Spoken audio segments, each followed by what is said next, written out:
few weeks back, the government of India made a plea to the Indians, buy less gold. And that was on the back of the fact that our currency was undervalued or probably increasing versus the dollar.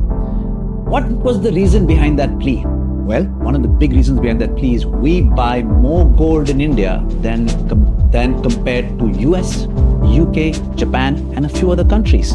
Why do Indians buy so much gold? Let's get into it.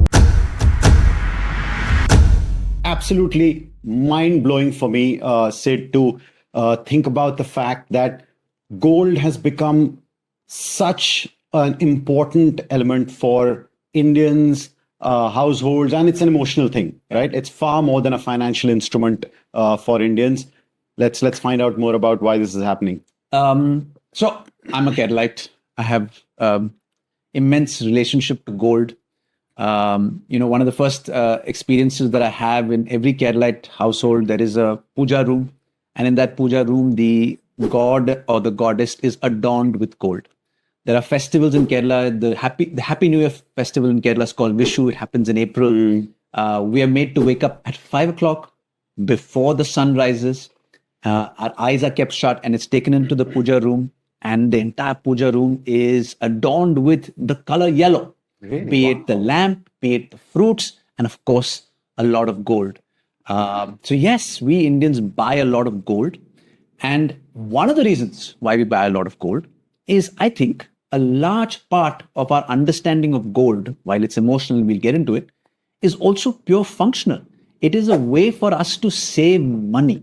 And considering that a lot of Indians are not within the financial ecosystem, don't necessarily have a bank account. Yeah. Of course, more have one now than in the past, but they don't necessarily have a bank account. Gold is considered a sign of, you know what, I'm going to buy that gold. I'm going to save it for a future date. It is my saving. So that's one. And the point you just made about the fact that a lot of people did not have bank accounts, and even they do have them now, the mindset continues. So the mindset always was, don't save with an institution, don't save with a bank, save in gold. Yeah. Even though that has changed now and bank accounts are there and mutual funds are there and all of that there, the mindset of saving in gold, generationally passed across, is still continuing. Almost apparently 1,000 tons of gold is purchased annually by Indians. Wow. And I can picture that to be a lot. It's a hell of a lot. And this one blew me away. Apparently, Indian households hold more gold than the top 10 countries in the world. That's crazy. It's crazy, actual physical gold. Now, that's difficult to kind of wrap your head around. Yes, of course, we understand, the US, in terms of the country, has far greater gold than India as a country. But Indian households have so much more. Yeah. And that makes you wonder that if that came into the mainstream economy, what would that do for the economy? That's a question worth talking about as well. No, you're absolutely right. I mean, the fact that we consider this gold as a sign of, that's a sign of wealth. It's a sign of our savings, which we can use for later dates, be it at weddings. And, weddings are a big part of not just showing the amount of wealth that you have, but also the amount of money that people spend. So gold is used as a sign of that. But also from a standpoint of passing that gold on.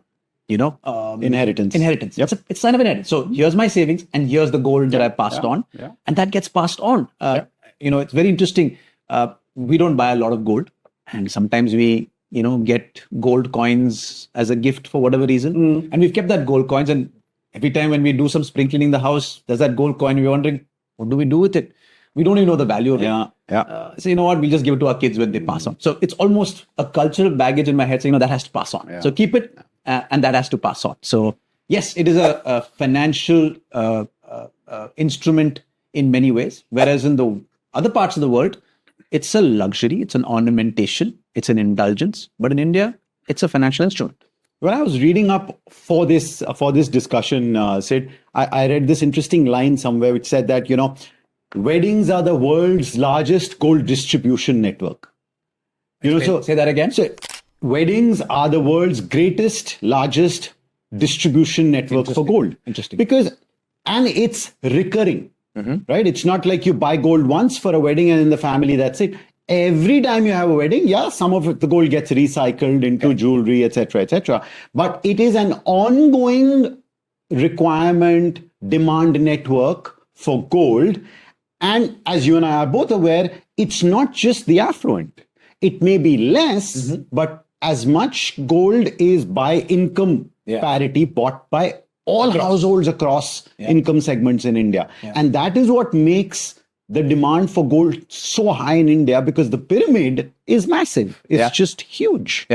And that just keeps going on and on. So gold serves the purpose of, like we've been talking, one is savings, inheritance, social status.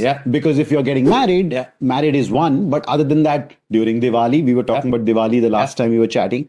So it's got so many different functions. It's not just one thing to Indians. It's multiple levels. So you're right. Absolutely. So while we're talking this like a financial instrument, unlike a stock market share or unlike a mutual fund, which are of course far less penetrated than gold, you don't evaluate gold from okay, what's the price today and what's the price tomorrow? Of course, some people do it, but gold is considered a default purchase during festivals, irrespective of what the price is. And therefore, let's get into the second aspect of what you were talking about. Is it's really emotional. It's really cultural. Tradition, right? So at Dhanteras, no matter what the price of gold is, I need to buy that gold, because if I buy that gold and I create that wealth, that's going to give me future wealth. So Dhanteras is a great time to buy the gold, agnostic of what really the price is. So while it's a financial instrument, the emotional aspect of it is, you know what, whatever the price is, I'm going to buy a little gold and I'm going to keep it. Because when I buy that gold during that moment, there is it brings good luck to me. You just mentioned a little while ago, and you know, this, we started talking about tradition, and I'm just going to try and, prod a little bit in this thought process that, and you said a little while back, Sid, that you as in the family doesn't buy as much as gold as used to, and the same is probably true for us. Is this changing with modern life? Is generationally the demand for gold, physically gold, the numbers don't seem to say so. Right? Numbers don't say or is it, and are people like you and me the smaller minority, and as a result, it's not really affecting it? I'm just wondering how consumer behavior is getting changed as far as gold buying is concerned. It's tough to say. So I've never valued gold, but at my age, I'm reaching a stage where I'm thinking about children's marriage, and inherently, when you think about marriage, you think about gifting gold, buying gold, so on and so forth. Will I do that? I actually don't know. It'll be interesting to go through data, see if within the younger audience, are they buying lesser gold now than they were buying? I think they'll inherit a lot of gold. But will they pass on that gold? Will they add to it? I actually don't know. It'll be good to get into that. The other thing internationally that is true is that a lot of people have moved from physical gold to gold bonds and gold financial instruments and all of that, which are of course based in gold, but not physical purchase of gold. Some of that is happening in India, but I don't think Indians quite see that as gold. Gold is gold. Gold had a very strong female financial control aspect to it. It was something that you gave the daughter so that she would have security. I think that is changing a little bit in at least in the affluent modern thinking people. There are other ways to do that. I don't know whether women in our generation quite look at gold the same way or not. But the numbers seem to say that people are buying gold more than ever. And I think, the thing about gold is, I'm not sure if people are buying gold in India saying, you know what, today the price is 10, it's going to move to 11, and as soon as it moves to 11, I'm going to sell. No, I selling don't think gold. So. That has its own emotional and traditional issues. Baggage. It's almost like I can't be trading in gold. The Western world might be trading in gold and finding the right price. Will it go further? Okay, now this is the right to sell. But I don't think we're buying gold to say, listen, as soon as the price goes there, I'm going to sell. I don't think we're going to do that. And therefore, while it's a financial instrument, it's a financial instrument of security, not a financial investment of investment. It's a financial instrument of social status, because at some point in time, I'm going to use that gold when I have that event of marriage and so on. So it's a very different, nuanced financial instrument in many ways. And that tradition part brings us back to what you started the conversation with, which is the government or Mr. Modi talking about the fact that you should buy less gold, and his objective, of course, is control on the Indian rupee, Yeah. Which is totally understandable. But the request in itself flies so much in the face Yeah. of the way Indians think Correct. that unfortunately it just doesn't Yeah. sink, right? And even a higher cess or tax on it will actually trigger very much the opposite, Yeah. because people say, oh, wait a minute, I don't know how bad it's going to get. Correct. So let me buy it now. Correct. Because gold is so important to me, I must buy it anyway. Yeah. And with financial markets not being quite as reliable as they used to be, people tend to go back into gold anyway, because from a financial instrument point of view, also you think that gold is safe versus buying shares or buying mutual funds, etc., etc. So I don't know where that. So interesting. So you're saying that because somebody said don't buy gold, Yeah, in all likelihood, the volume of purchase of gold would have gone up after that. may It well could have. happened. Absolutely. It'd be interesting to see the that. knee-jerk reaction would have been that, right now they've increased it by 10%. They might increase it by another 10 or 20%. So let me buy it now. Yeah. Right? There could be that reaction. Absolutely. And the drumbeats that happened post that request, at least on the bubble of social media that I've had people say, listen, you know what?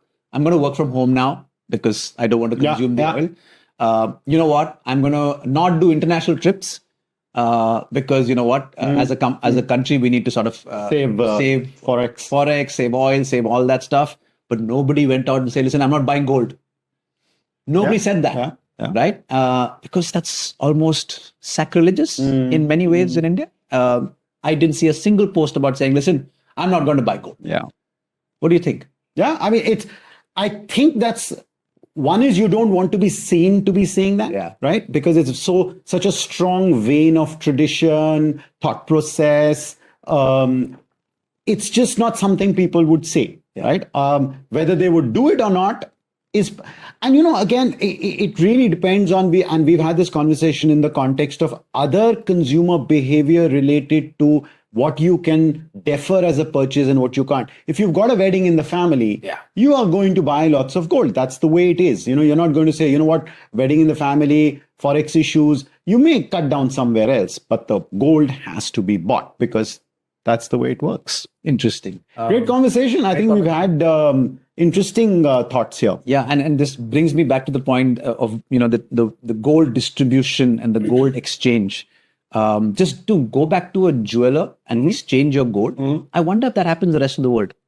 I'm not sure if that happens so easily in the rest of the world. I don't think so. I don't even know whether there is such a vibrant and rampant physical gold kind of market in the whole world in terms of jewelry makers and jewelry creators. Interesting. Yeah. No, very, very interesting. Great conversation. So, gold is financial instrument. It's a social status. It's emotion. It's so much more Tradition. Yeah. than Absolutely. just that white, shiny or yellow, shiny thing that we all visualize. Absolutely. Awesome. Thank you so much for joining us. Very interesting conversation on gold. Whether you're buying less or you're buying more in India, gold is incredibly rooted.